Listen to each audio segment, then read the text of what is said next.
one more thing to go over before we move on from factoring. These are polynomial identities, or in other words, they're factoring tricks that always work. And it would be very, very useful if you memorize these formulas. There's only 3 of them. They're going to come up frequently.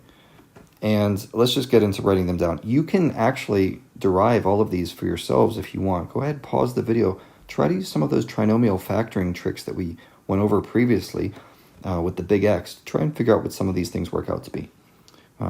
Okay, so let's keep on moving with this. So I have here a squared plus 2ab plus b squared. The key to this identity, which is called perfect squares, is that you have a pair of perfect squares right here. That's necessary. And what this factors into is a plus b squared. That's it. So let's see if we can use that identity in this trinomial right here, x squared plus 10x plus 25. Of course, you could use the big X, but once you memorize these identities, you'll find that factoring goes literally in seconds if you know these things. So I'm looking at this and I say, wait a minute, that's an x squared, that's a square.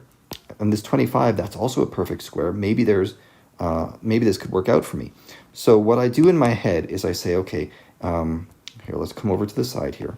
I'm going to say b squared is 25. Well, that means b equals 5. And if the other term is x squared, that means, okay, so what do we have?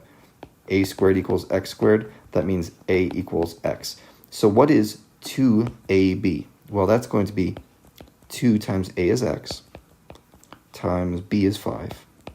That's 10x. Yes, that works. So we have ourselves a perfect square, and we can simply write this as x plus 5 squared. Okay? So that works out. Let's try it again here. We see this trinomial is a squared minus 2ab plus b squared. It looks so similar to the one above it. This is also called perfect squares. Okay? So perfect squares, when you're talking about an identity, refers to both of these things. In this case, it's a sum. In this case, well, I don't want to call it a difference. Let's just call them both perfect squares. So in this one down here, instead of a plus b squared, it's just going to be a minus b squared. And if you go through the polynomial multiplication, if you don't believe me, you can work your way backwards and see that all the terms match up. Now let's go into this example. I'm going to say, hey, in this example I have here, b squared equals 36. A squared equals, well, before we get into a squared, let's just figure out what b equals. If b squared is 36, then b equals 6. And if a squared equals 25x squared, then a equals 5x, right? Just the square root of it. So the test to see if perfect squares is going to work is quickly just doing a little multiplication here, saying 2 times a is 5x, times b is 6. Does that equal 60x, the term in the middle? And if you multiply this together, you'll see it does. So we have here another perfect square. This is going to be 5x, that's a minus b, and b is 6. So 5x minus 6, don't forget the squared. Okay, so that is how you use the identity of perfect squares in either case. Now, one that comes up super common is this identity here called difference of squares. That's why I didn't want to call the other one a perfect difference of squares. This is difference of squares. And the reason it's called difference of squares is because you have a squared and b squared, and we're taking the difference of them, right? It's a squared minus b squared. So the formula for this, the one you should absolutely memorize, because this comes up so often, is a plus b times a minus b. Okay? All you have to do to confirm that this is a difference of squares is examine those two terms and ask yourself, are these actually squares? So if I say to myself, a squared equals 9x squared, what's the square root of that? That's 3x. And if I say, okay, b squared equals 16, the square root of that is 4. So we simply write 3x plus 4 and 3x minus 4, and that is this example.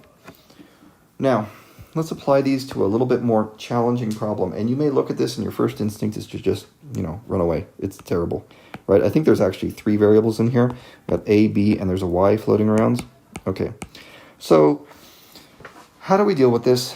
If you remember back to previous videos, what I told you to always do before you start heavy-duty factoring is always look for a GCF. If you find a GCF, everything gets easier.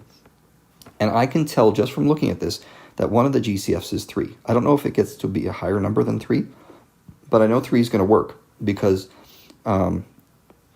here's a trick about 3s if you didn't know it. 2 plus 7 is 9. 9 is divisible by 3. That means 27 is divisible by 3. 7 plus 2, again, 9. It's divisible by 3. 4 plus 8, that's 12. 12 is divisible by 3, so 48 is divisible by 3. So I know 3 is going to work. Okay? So there's one common denominator. Maybe there's more. Over here I've got an a squared and a b. I've got an aby and a by squared. Not a whole lot to work with. However, we can pull out a factor of b. Okay, so that's not nothing. We've got, well, what's 48 divided by 3? I think that is 16. So we've got 16a squared plus 72 divided by 3, 14? I think it's 14. I'm going to say 14. 14, that is totally not it. 24. Okay, 16a squared plus 24 looks like ay. And then that last one is 9 divided by the b leaves just a y squared.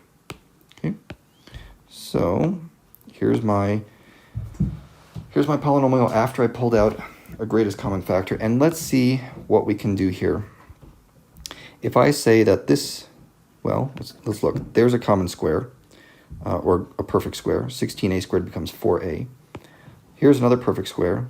9y squared becomes 3y. So I want to say to myself, what's that middle term in the perfect squares? It's 2 times the first one times the last one. Go back up and look at the formulas a few minutes ago if you forget. 2 times 4a times 3y. What does that equal? Well, that's 8a times 3y, which is 24ay, which means we've got ourselves a perfect square. So let's just work through this. We still have that 3b from the outside. The square root of 16a squared is 4a. The square root of 9y squared is 3y. And there we go, we're done. So polynomial identities can save you a bit of time, and if you remember these general patterns and structures, they can make problems that seem completely unapproachable, like this beast, really quite quick.